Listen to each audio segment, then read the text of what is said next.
it's Susan, and I wanted to talk today for a few minutes about how we all see things differently. And I mean see as in what we see when we look through our eyes, and also what we see when we have a perception of something, like what we see.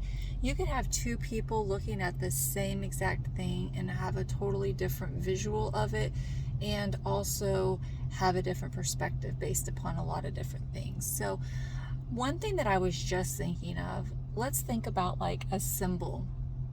It could be any symbol, and it could mean totally different things to totally different people. Like I just saw a flag.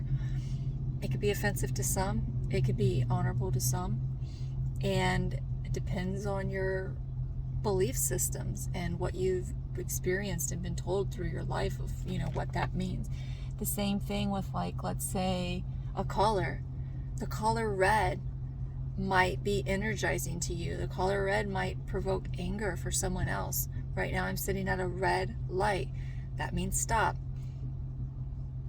But is it right or is it wrong if we all have a different perception of what red means to us?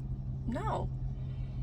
If we all took a little bit more time to, instead of wanting someone to see our perspective or wondering why they don't see things the same way we do, just being happy and content with how we see things and having conversations with people. Sure, they may inquire with you because they're interested in your perception, and they may want more information about, why you think that way or why you see things that way, and you may want more information from them. But it doesn't mean that we are not on the same side, or that we're somehow enemies or against one another because we see things differently. I was listening to, I forgot his name, and I'll have to go back to it and put an edit here, but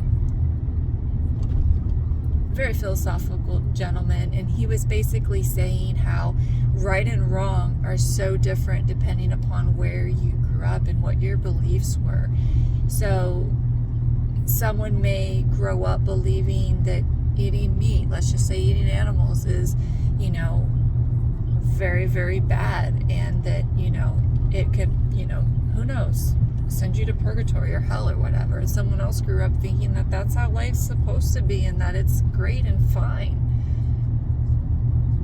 I don't know, that gets into religion. Some people are very, narrow-minded in that regard, that, even if you weren't exposed to their truth, you would still maybe not go to the correct afterlife if you didn't believe those same things.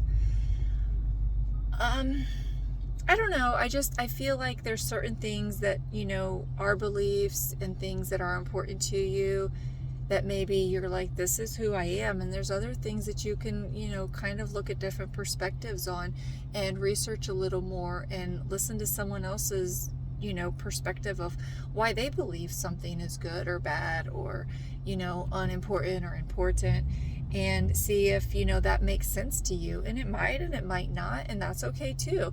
But just to listen to each other without the need to say that they're wrong and you're right, or be angry with each other. I hope this helps someone just think about things a little differently. We're in a really, sometimes stressful time period, and lots of people have lots of things to say and want to tell other people what to do and what to say and what to think and what to believe. And I don't like that. I don't appreciate that when it comes from angry places.